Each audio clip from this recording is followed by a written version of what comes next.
the comments that I get from mainly males is quite shocking. That's shocking that I wouldn't even like to repeat, because I wouldn't want to give the satisfaction to people that think in an ancient way. Obviously, as a DJ, your dream is to always play on a stage like Tomorrowland, and for me, it actually came, I felt anyway, a little bit too early. When I got Tomorrowland and when I got that gig, it was literally like, you know, that's something that you remember for like the rest of your life. I don't think I could even see the end by where the crowd finished at the end when I finished. During lockdown, I had no followers online, and I started at the very early stages of lockdown, just having a bit more time on my hands and going, do you know what? I need to give this one last shot. I'm just going to start posting what I love. I then went into the school and the kids started recognising me. Hi, I'm Nicholas Koev. Today I'm joined by Stephani B. She's had a huge 2024, gaining big support on BBC Radio 1, breaking into the Shazam Top 100 and performing on the iconic Freedom stage at Tomorrowland. Her latest release has already caught the attention of major DJs like Steve Aoki and Oliver Heldens, and she has some very exciting projects on the horizon. Steph, welcome. Hello, and thanks for having me. Thank you for being here. So I wanted to start off by simply asking you how you got a start in this journey. So more specifically, what was your earliest memory where you thought, yeah, music is what I want to do as a career? Do you know what? I'm really, really lucky that I actually fell in love with music at such an early age. I remember my earliest memories is when I was 15 and I was in school, and all I did in school was music. I wasn't very academic, as they say, so I literally just threw myself into music, and I was in a girl band and we did loads of shows. I remember an earliest memory, I was about 16 and I was playing in a girl group, supporting Little Mix and Professor Green and people like that when I was so young. But these were big names. Yeah, really big, Very really names. big, yeah. So I started off like that, and then I went on to study at LIPA when I was 18, just did music again. I did a different kind of act though. I went solo, so I left that band, and I did a lot of electronic. That's when I really found my love for electronic dance music. And I did a lot of, you know, different instruments, melding them all together. I had keyboards at one point, samplers at one point, and I used my voice on a lot of stuff as well. So I did all that through LIPA. I then went on to leave LIPA, and I felt like I was kind of like thrown in the deep end. Obviously, music, you don't really get a job as such. There's no job. It's definitely not the same as your normal career, right? Where you just apply for jobs, you hope something lands, and you can keep doing that until you find one. No, for sure. I kept performing. I played guitar. I literally, like, every element of music I absolutely adore. So I kept doing that. And I'd be lying if I said it didn't get tricky once I left. I think I was 21, 22, and I felt really like, oh my God, what do I do? Like, I've been to uni, I've studied how do music I all my make life. this a career, right? And how do I do this? And I just took every opportunity that I could. I did go into music teaching in a special needs school for some time when I left when I left university in LIPA. And I also did a lot of songwriting workshops for special needs children as well. So I really love working with kids. That's always been a part of my musical. Why specifically special needs? That's a good question. I think I have a love of helping people, and it's a rewarding kind of area to work in. And I think with children that, you know, maybe suffer from, you know, a few little disabilities here and there, music, it tends to be an outlet for them. And a lot of people, you know, really strive in that music career. I mean, a lot of people turn to music generally as a form of therapy in a way. Exactly. And that's exactly, I think it was such a rewarding job for the small time that I was doing it. And So yeah, I went into that straight after uni while still doing gigs, and I was part of an agency doing live performance gigs on the side, and then I, thankfully, well, not thankfully, I mean, lockdown happened, and it just kind of shut the world for.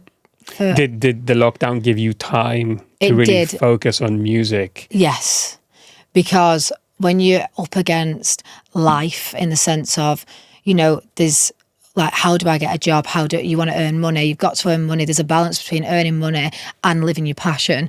Unfortunately, with music, you know, the money element is a bit of a waiting game. You can't be in it for the money. I think most people who are trying to make it as in the music industry, whether it's as a producer, as a performer, as a session musician, all the people I know have always had to have a job for a certain period of time, sometimes even for years after they start to, you know, go that journey.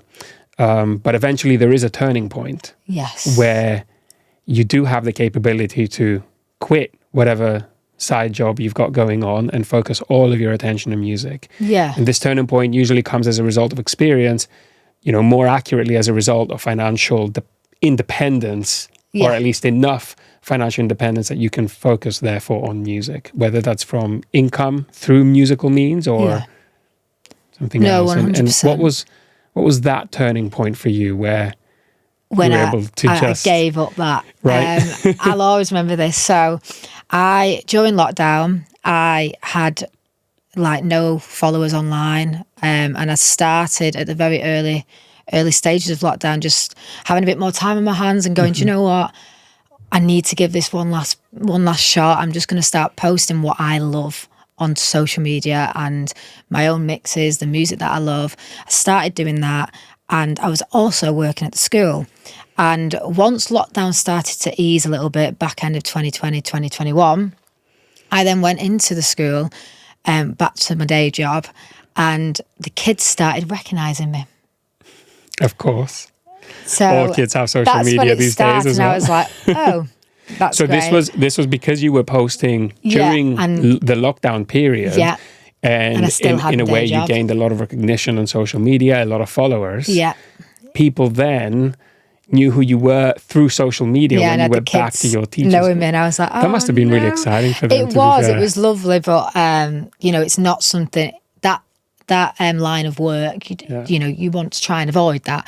And I was literally promoting it. So it didn't look great, I don't think either. And things then started to get a little bit out of control in the sense my followers were just growing and growing and growing. And then I think I'll always remember I was sat in the school working, and I got a message through, and they said, Steph, I've got a couple of gigs coming, a bit of a student tour around universities. And I said, oh, great, what days are they? It was like Wednesday, Thursday, Friday. And I'm like, I have a job.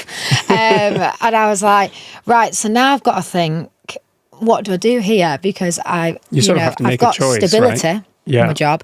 Or do I, you know, take the shot here on the 3 gigs, and hopefully that's just the start and there's more to come.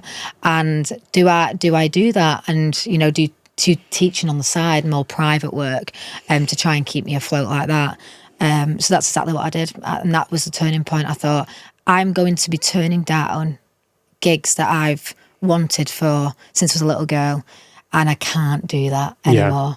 If it's got to be now or never, and you can't get stuck in a rut. Like a school is a prime example of, I could have worked my way up there and been, you know, music teacher and things like that, and I had to make that choice now. So I took that leap of faith. I had the support of the school, luckily, as well, and my job, and they let me go and never looked back.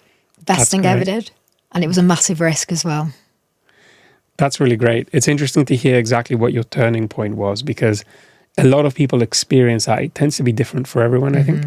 It's interesting, and I won't go into it much now at all, but I just want to say that for me, it was very similar. So the lockdown and having to essentially stop everything I was doing there career-wise during that period of time kind of let me pivot into something else that I really wanted to do for a long time, which was essentially working in tech. So I transitioned more from working in the music industry to working in tech because all events, all tuition that I was doing stopped. So different outcome to yours, but very similar experience on my end as well. Yeah, and it was that time that I had to be able to focus on that new venture. Yeah, no, exactly. That made it available to me. Yeah, and I don't know what would have happened really for me if it wasn't for that. How old were you when you first started drumming? When I was drumming, I would say 11 years old, 10, 11. Was this your first ever instrument? No, so I started playing guitar. I did keyboard. I feel like everybody has done keyboard. I think like in a lot of schools, they had music classes where they got you to play a keyboard, you're still right? playing like the Harry Potter theme tune from a very early age. So, so I wouldn't say I started piano because, you know, for me, it's just a bit of an instrument where I do like to move a lot, and piano is quite one of those instruments that just is quite static. So I gave that up quite quickly. I then went on to playing guitar, and I gave that up 3 times before I could actually play it because guitar, even though I got the knack of it, I found it really tricky. So, but I think that helped, you know, me understand music and chords and how music forms together at a very early age. Yeah. And then drumming was the first instrument that I picked up, and I was like, oh my God, this is... You fell in love with it? Yeah, I just fell in love with it. What made you actually want to even start playing the drums? I played the guitar from 11 years old, right? And I was on a plane. I'm originally from Greece. I was flying from Greece back to England, and on the plane back then they would play movies that everybody would see. You couldn't choose the movie. It was one for everyone. And they played School of Rock. Oh my God, and yeah, that's so cool. I fell so in love with the idea of being a guitarist on stage that the first thing I did when I went back to school is start playing the guitar. Oh, that's brilliant. I mean, mine was, there was this music after school club called Rock School. I think it was called Rock School. I know Rock School. Genuinely, I had done some things with the after school club music club called Rock School, if it's the same one. Yeah, I don't know if it was what the school had named it. I can't remember now, going back years. And I always remember we were sat, I was like year 7 in school, we were sat in a music studio, and it was like forming bands for the first time, and I went not knowing an instrument, not having an instrument really. I'd obviously, like I said, touch guitar, but not enough to play in a band or anything like that. And I walked in, and there was like 5 of us, and the lad who was 2 years above at the time, he said, right, let's sort all the instruments out. Who wants to play drums? And everybody just went, really? Shush. Nobody wanted to play the instrument. And I was just sat there like, I would like to, but I don't know if my parents would let me have a drum kit at home. You were 11? Yeah. So I was like, but maybe they'll support me, like, if I get into it and stuff. So I basically put my hand up and I said, yeah, please, like, I'll be drums. I'll be a drummer. So I was the only drummer. I was being taught how to do that. And then one thing led to the other. I really struggled initially at drums. I was very much like kick, snare. Couldn't really use my right hand very well. And then I got into it a lot. I started having drum lessons at school. And then the rest is history. Wow. Just that one after school music club. I went through all my grades. So I went... started at grade 1 in year 7 and then was grade 8, year 10. That's fantastic. That's great progress. 4 years, yeah. Great progress. But I was one of those kids that, you know, just didn't go out much. I was just zoned in and focused on the instrument, really.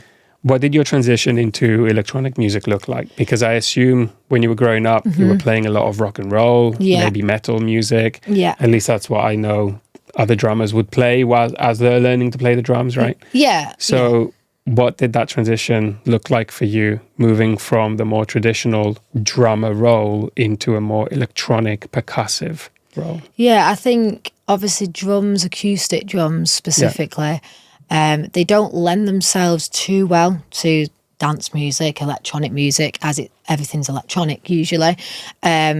But But I've always had a love for that music, and I've always had love for drums, and those two together have never really been done before, even though dance music is heavily four to the floor, rhythmic based from the drums. But it's just a different kind of drumming, really, a drumming style. And it was when I went to university in Lippe. I mean, Lippe is a great place where anything is possible. You meet people from different areas and you start realising the impossible is possible. And that's exactly what happened with me. I was kind of like, right, how do I blend, both loves together and make it work? I started doing acoustic and had samples with the keys, and obviously backing tracks, used a lot of them, removing the drums out, playing the drums over the top acoustically and things like that. So I did that during Lippe. I worked with a lot of tech people who were with the lighting rigs, and I used to, trigger samples and it would light up the show. Yeah, so it was like it was in sync, the music and the lights, right? Yeah, exactly. And I watched the likes of Jack Garrett at the time, guitarist, and he does similar but in a different way to me. There was a guy at Lippe called Younger, big drum kit, sampling again, and I thought, there is something there, and that is literally what I've been waiting for. I've been waiting was it for during that sign. That period where you fell in love with electronic music, or was that before? I would say with my band from very early, so when I was like a teenager, 15, 16, that was very dancey, the music we were creating, but a bit more commercial. Yeah, commercial. But it was still an acoustic band, right? You were playing the drums, acoustic drum kit. It was acoustic drum kit. Yeah, exactly. And maybe there were some like electronic keyboards involved, or some other kind of sample elements, right? Exactly. Yeah. But yeah, when I saw, I think electronic drum kits, when I first started drumming, drums have really evolved since I was 11 years old. I'm nearly 28 now, so we're going back a long time in the sense of, electronic drum kits were electronic drum kits. They sounded electronic. Yeah. And they couldn't really, in my opinion anyway, couldn't really compete with acoustic kits. So how do I've always wanted to play an acoustic kit, but nowadays with, how great the electronic drums are. Well, the quality of the samples, the sound, you can... Like Roland are working with EW at the minute, and I've tested one of their kits, and you close your eyes, you don't know if it's an acoustic or electronic. Like, it's amazing. It's insane. Does it also feel more acoustic? Yes, really? Yes. Oh wow! So it's really evolved since then, and I think so it's no longer those little rubber pads at the top of the snare and the toms, right? Cool. No, so and I loved. There was a guy, drummer called Mad in the Hat. I don't think he's going anymore. And he was the person that I watched when I was in Lippe, and it was coming to my third year, where I'd tried everything. I'd tried acoustic kit and melding, a lot of different instruments together and playing them at the same time. At one point, I was like tapping my foot, keys here, singing, drumming here. And it was a bit ridiculous now looking back. I was obviously just trying to find my feet with everything and find what I wanted to do. But I watched this Mad in the Hat drummer online. It only had about 10,000 views at the time, and he had a full Roland electronic drum kit with the sampling, and he did smaller versions of it as well, just the pads and things like that, and mixed it in. He was DJing essentially, and I've already been DJing. I was already doing it, but in a different kind of way to your standard DJ. And I was like... Because you weren't necessarily mixing decks, but you were still triggering electronic samples. I'm still mixing in, I'm still timing things. And so beat matching essentially just, in a completely different way. Absolutely. I mean, you're triggering samples and entire tracks to come in at certain points in time, right? Electronically. Which is absolutely a form of DJing, in my opinion. Yeah. No, and I do think that too. It's just not the traditional way that we're all led to believe it. But what is nowadays, like, things have evolved. I think nowadays so many artists are sort of steering away from that anyway. Like, I recently saw Kygo perform, and he mixes in his live acoustic piano, he mixes in an electronic keyboard, pretty much the entire show, and he also has CDJs and a DJM mixer to mix some of the backing tracks, I guess, in between his tracks, right? Yeah. Who made who are doing the same thing. There's quite a lot of artists. Monolink has become Disclosure are massive. great for doing it as well. Yeah. They do the DJ sets, and they, depending on the show, you expand. And that's what I'd hope to in the future as well. But I think it's quite unique and interesting that you came from a background of being a drummer and then incorporated DJing into your sets, rather than I'm going to learn to DJ and eventually incorporate some live element to make it more interesting. Yeah. You went the other way around. And you and wouldn't expect that, really, I guess. Why did you make that transition in the first place? Because you were already performing, from an outsider's perspective, really well and in a really interesting fashion before you incorporated CDJs. Yeah, I think I've always wanted to DJ. Yeah. I've wanted to do that for a long time, but it was getting a bit ridiculous. I was trying everything, and I think you've got to go through a lot to find, your niche at the end of it, and that's exactly what I've done here. And I wanted just to incorporate, an easier way, in a sense, essentially, to do what I do, but without all the big equipment around me. At the end of the day, a lot of the time I'm going to these gigs on my own. And it was, there was sometimes I was losing out sometimes on some shows because my setup was too big. And I enjoyed it, but I just feel like I didn't fully enjoy it as much as I used to, probably when I was younger. And I do see drumming as much as drumming is a massive part in what I do today, just in a different way. I drum and I lock myself in my studio for hours on the acoustic drum kit.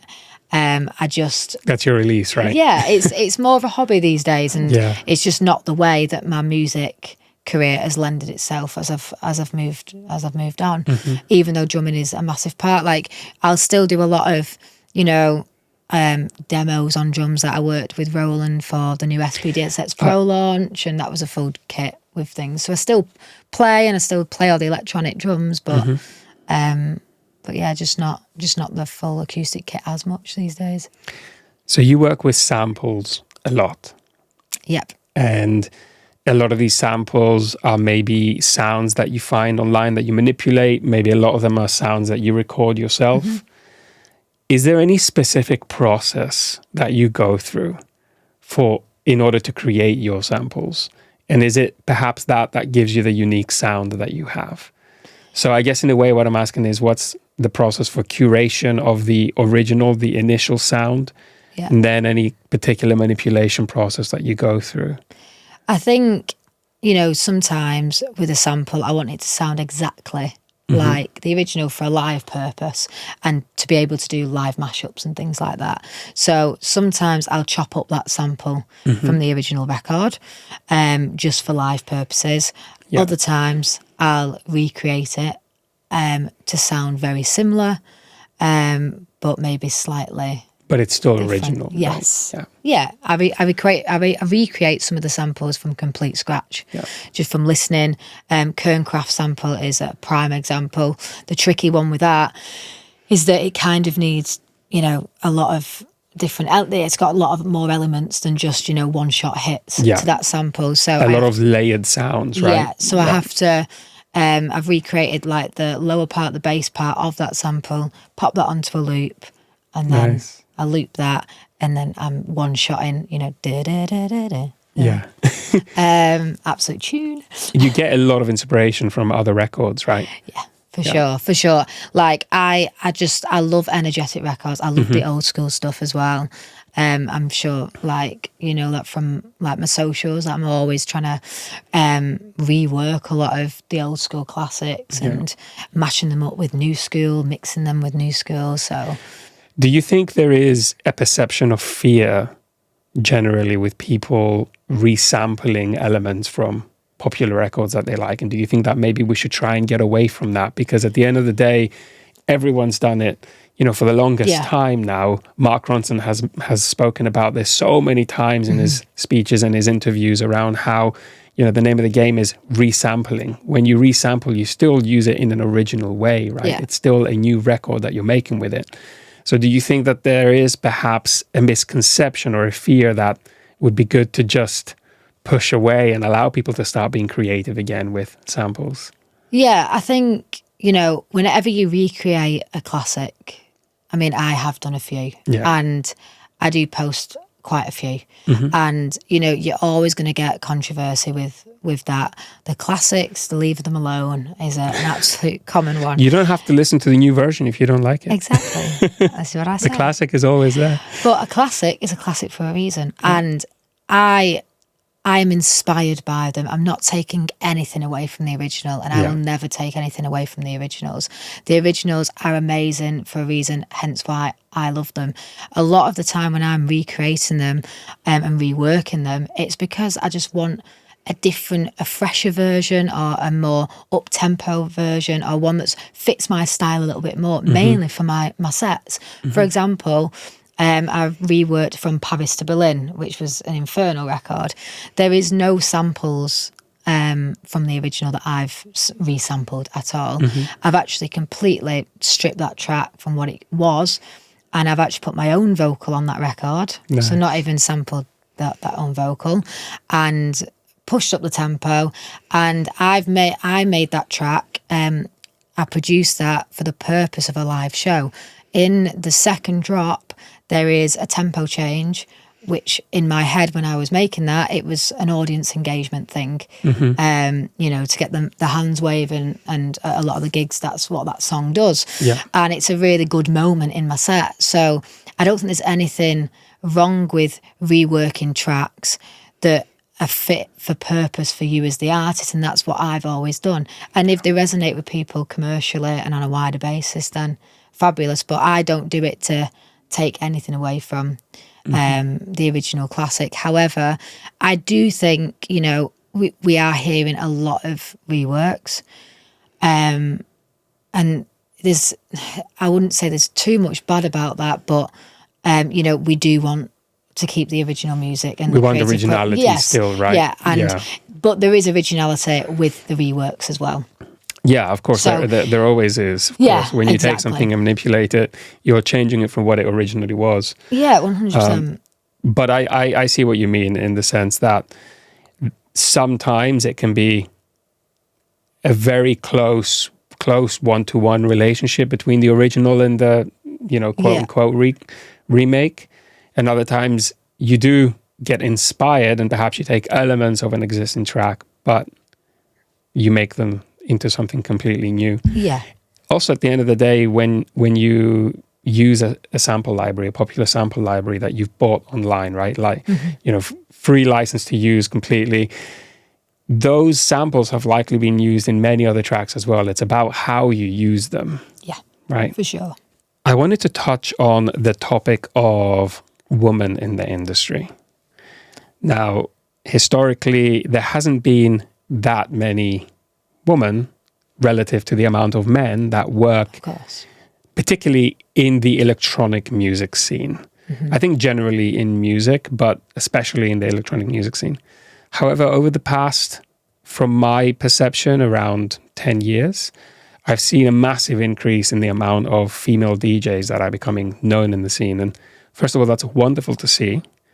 It doesn't tell me the full story about whether there is equality between a female and a male equivalent that has the same job and the same sort of following and publicity and recognition. But if you don't mind, I wanted to get your take on this. What is your personal experience as a female working in this industry, and whether there's any knowledge that you can share to help other women who do want to follow the same sort of career path along their way? Yeah, I think obviously there is more males. That it's a fact, unfortunately, that there are more male DJs than women, and I think that has always been recognised as something that we'd like to get the percentage of women playing instruments in general as well, like up. But I think I've not really encountered much barriers personally, I don't believe, unless there is things which I'm naive with. You know, you always see, you know, there's more male DJs on the lineups, and you know, it does cross my mind like, oh, there's no females on there. But you know, it's whether that is because of there's this inequality, or whether there is just more males in that. I think the biggest thing that I see with the inequality between the male and female within the DJ and the music world is through social media. So when I post a lot, and you know, I post a lot of mixes, just sometimes a lot of things that I post I don't even think much about it, and you know, if you get those videos that do really well and they get a wide reach, the comments that I get from mainly males is quite shocking. That's shocking that I wouldn't even like to repeat, because I wouldn't want to give the satisfaction to people that think in an ancient way, that should never be thought of like that. So that's where I feel it the most, and I see it a lot.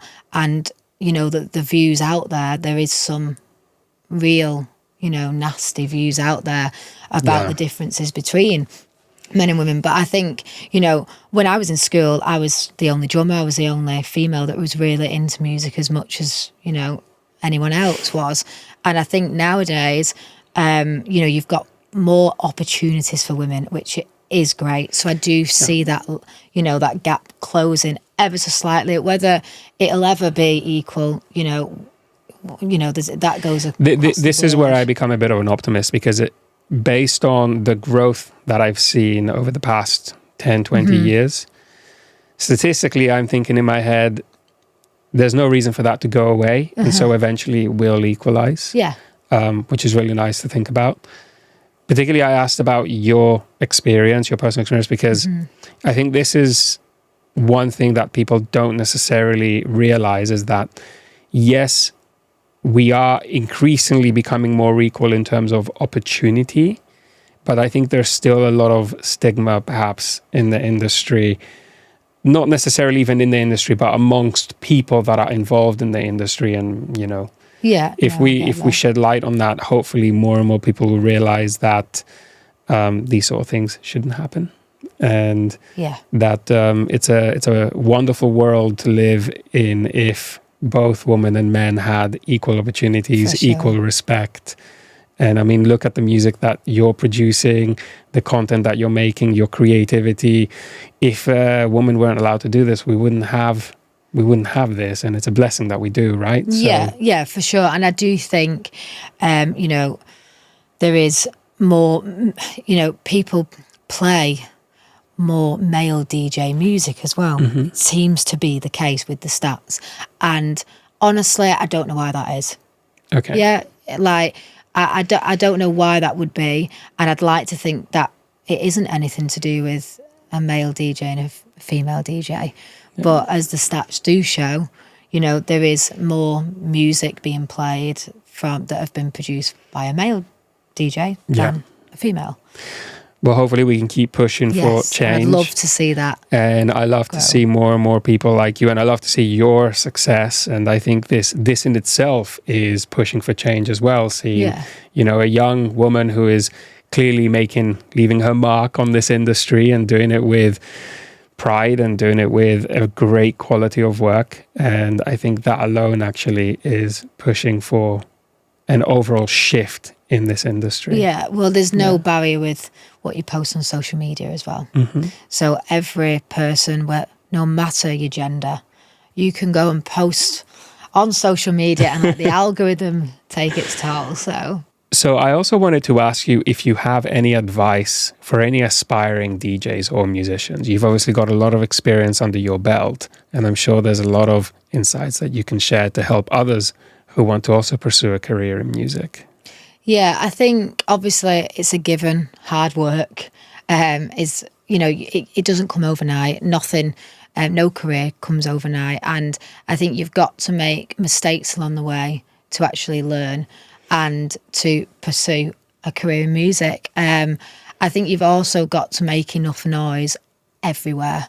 You've got to hit every avenue. And what I mean by that is you've got to have a social media presence these days. It didn't used to be as big as what it is now, but it is like people want to know that other people are invested in your projects and things. And social media is a great way to visually be able to see that.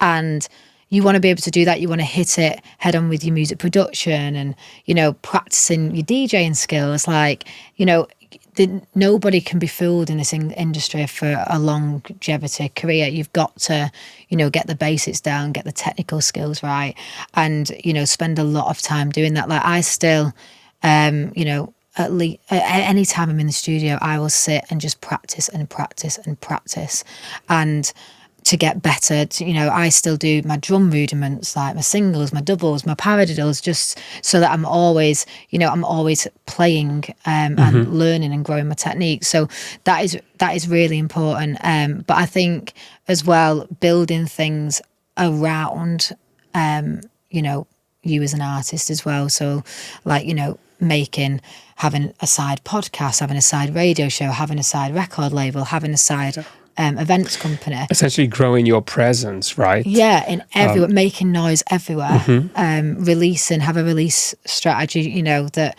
you know, be prepared as well. Be prepared is a massive one, you know.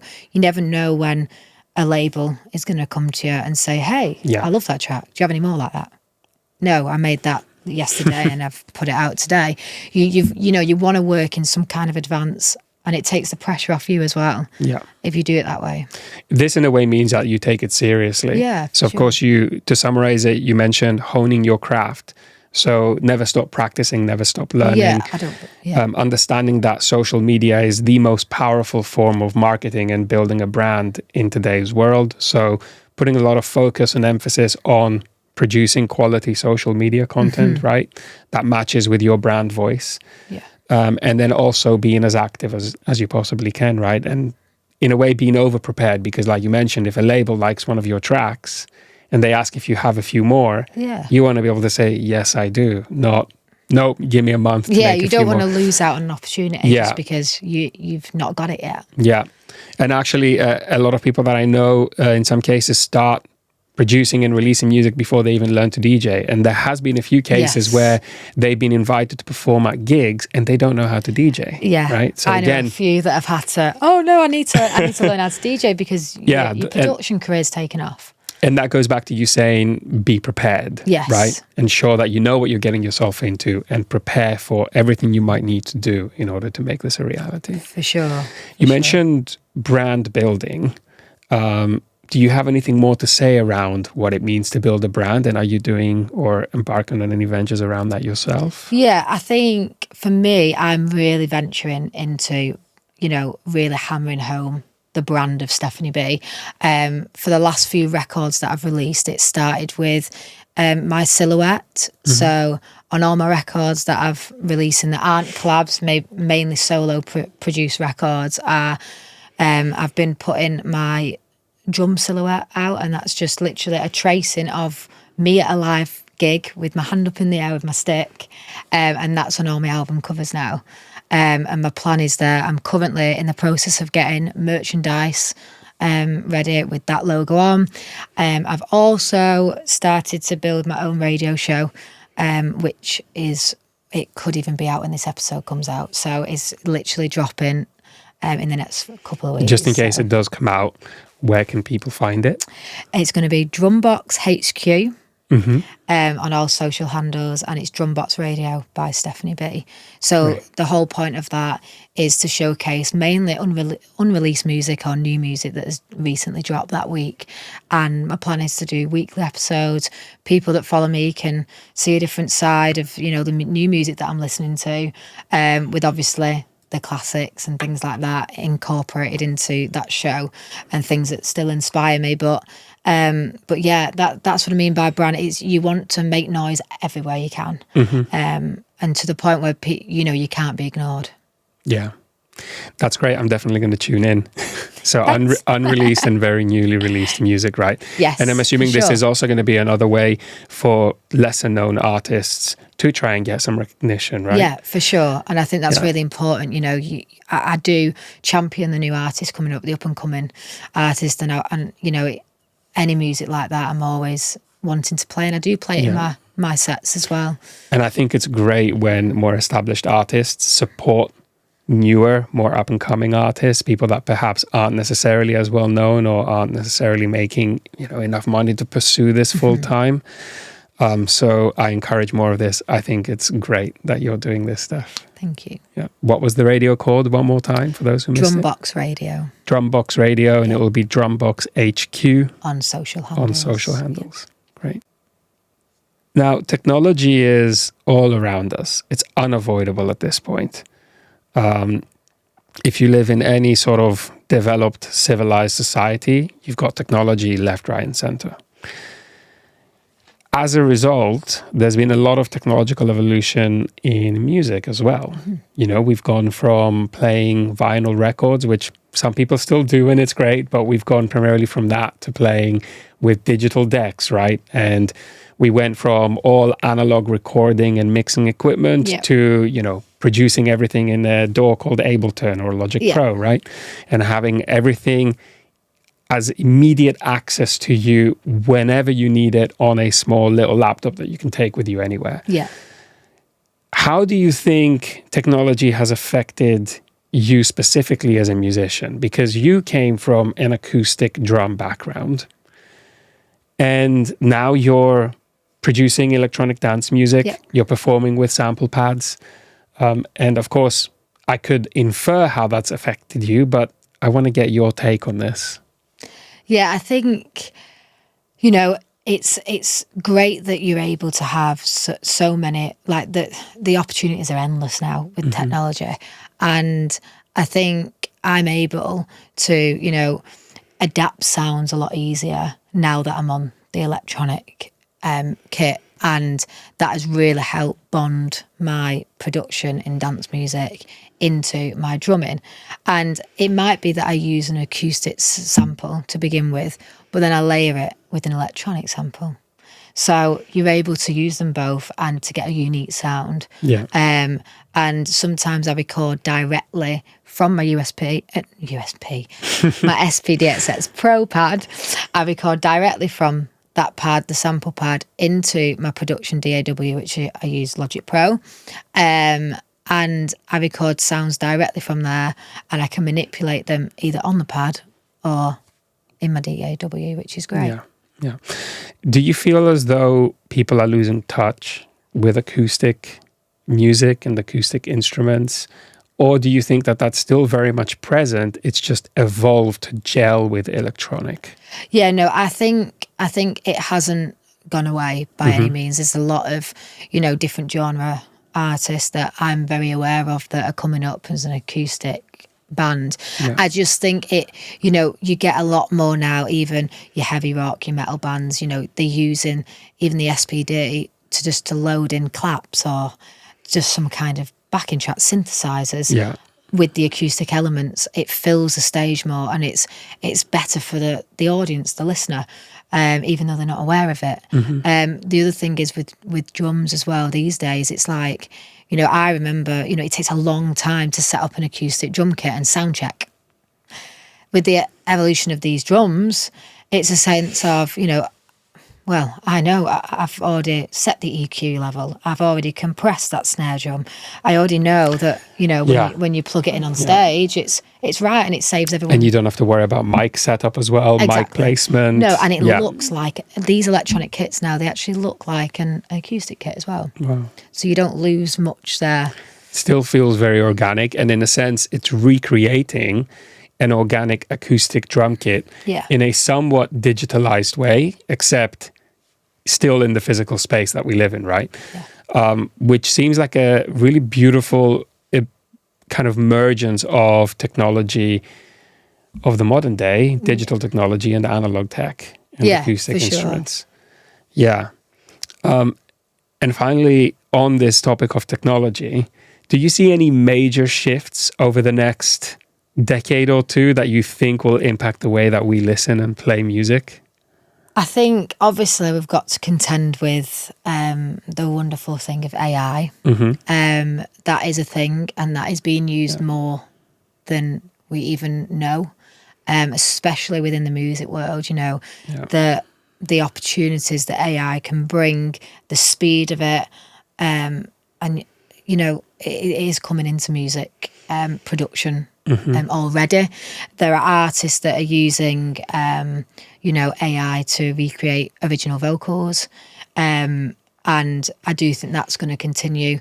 I do believe though that, you know, AI is a computer. It can only do so much, and I do think that, you know, there's nothing more valuable than the creative mind and sitting with a bunch of creative people writing music. And so I think it'll end up being a helpful tool rather than, and I'd like to think it will do that and not actually take over the creative process. I personally strongly believe it will be a helpful tool, a very valuable one, but still just a tool, not something that will become the artist itself. Yes. And I do personally have an argument that I think can back this up, which is chess. You know, we've had computer programs that can beat the world's greatest grandmasters in chess for decades now, yet people still tune in to watch real humans playing chess. Yeah, exactly. I don't know of a chess championship or tournament that has millions of viewers where it's computer programs playing against each other. And they've been capable of beating chess players, the best in the world, for, I don't know, at least 15, maybe, I think since the early 2000s. I could be wrong here, but definitely for more than a decade. Yet we still tune in to watch live chess. At least I do, and millions of others do as well. I mean, I don't think you'll catch me watching any chess. No, but I love to use this as an example of this is why I don't think AI will become the artist, because there are already, in my opinion, kind of examples of this cases where computers are more intelligent than your equivalent human, but we still tune in to watch a human. Yes, and I hope it is going to be that. I mean, I'd be lying if I say I haven't used AI, but that's a secret to keep for myself. There you go. And I'm sure you use it in very creative ways. As a helpful tool. Exactly. For certain small little things. But yeah, but I always wanted to give it a go. And there is one record which I have give it a go on. So, but only minuscule, but yeah, no, it's a helpful tool. So, couple final things. You just released a new track called Blade. Yes. It seems to be quite inspired by one of my favorite films. No, never. You know, I saw the original Blade movie with Harrison Ford. Oh, right. I saw it in the cinema about 12 years ago, 13 years ago. We need a Blade they were doing it. They were basically, I think it was around the time when the newer Blade movie with Ryan Gosling was being released. And they were doing this thing where they were showing the old movie on the same week. It was great. It was a classic. No, it is. It's such. I watched the film again because I was to get Did you watch it? I'm guessing before you produced the track. Yeah, I mean, during? I've always used this. I use the original sample of Blade in some of my live sets anyway, and obviously it's quite a long version, the Pump Panel Confusion remix of it. So I wanted to make one that was a little bit fresh, one that I could use for my sets in the way that I wanted it to sound.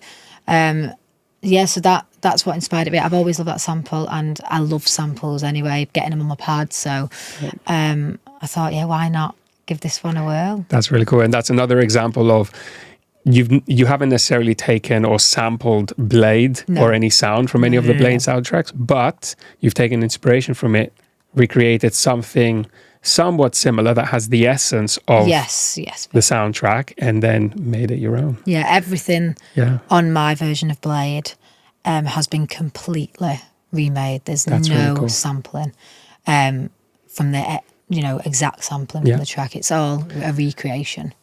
My final question really before we just close off and talk about what's coming up in your life is Tomorrowland. Could you take me there? Can you help me visualize? I feel like I could get emotional if I could take you there. What it was like to be on that stage. I'm guessing it was very much a pinch me moment. It was like literally you can see now that I can actually get emotional because obviously as a DJ, your dream is to always play on a stage like Tomorrowland. And for me, it actually came, I felt anyway, a little bit too early because I think emotionally, mentally, I am quite a nervous person on stage. It might not look it, but I get a lot of, nerves before I go on. I really have to control myself. And when I got to Tomorrowland and when I got that gig, it was literally like, that's something that you remember for like the rest of your life. Yeah. And I didn't know what stage I was on originally, when the gig came through. You just knew Tomorrowland and that was enough. Yeah, exactly. So it doesn't matter. It didn't matter to me. And then some of my friends had already been, and this was like a couple of weeks before, so I was about to fly there in a couple of weeks, and they said to me, they said, oh, what stage are you playing on, Steph? And I said, oh, the Freedom stage. And they said, whoa, no, the Freedom, it's like the second biggest stage. And I was like, what? No, it's not, whatever.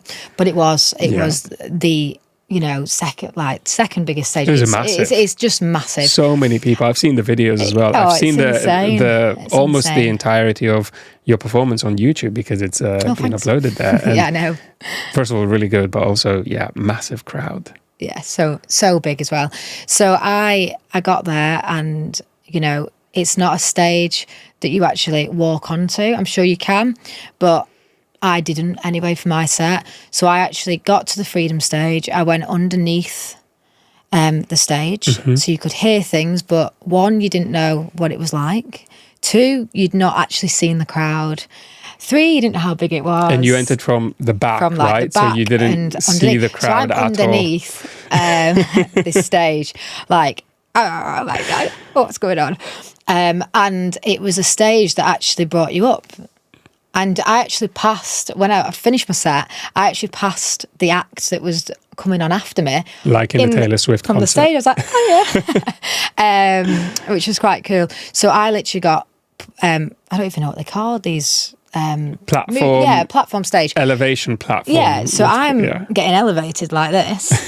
And then 5 minutes before my set time, the DJ's on before me. And I'm literally like, oh my God, this stage is just so big. And then the guys, Tomorrowland crew are just amazing, really. They helped settle my nerves as much as they could do anyway. And set up, went straight on, and that was it. And that was the first time I saw the crowd, and I don't think I could even see the end where the crowd finished at the end when I finished. So it was a mental experience and one that I think every single emotion was in me. I was just so happy, overwhelmed. It was emotional though as well, because I think it's a massive, massive bucket list tick off, and hopefully many more to come. Thank you for that description. It's fascinating to kind of not only hear you speak about this, but see your reaction to this. You're smiling, you're tearing up almost a little bit. I know. I can tell that it was a very special experience for you. It was, for sure. And with that, I wanted to ask you what you've got coming up in your life. Any more upcoming tracks? Any upcoming shows? Please let us know. Yeah, so my shows are coming in now. Obviously, a lot of them are summertime. The festivals are coming in. I've got a really cool one I've not played before with Scooter. You remember Scooter? The DJ from he's been around years. And Ben Nicky. Nicky, I know. Yeah. So I've got a show with them. It's called Lost Minds Festival in Newcastle. Nice. So I'm doing that one in the summer, and I'm playing Staley Fest in Manchester as well, local ones, but there's a few more obviously that I'll just keep announcing as they come in. And I've got loads of releases. This year is the year that I'm just releasing and releasing and releasing. So we're hopefully going to be expecting a lot more music from you. Yes, for sure. I've got so much in the pipeline, really cool collabs as well, and hopefully more collabs to come. And I've got some really good tracks that I can't wait to get out.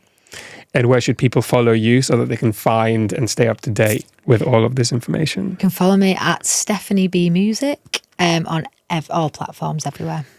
Instagram, TikTok, YouTube. Yep. Probably more platforms. Yeah. But Spotify. Cool. Steph, it's been an absolute pleasure. Thank you so much for being on. Oh, thanks so much. I really appreciate it. Thanks so much for having me. Cool.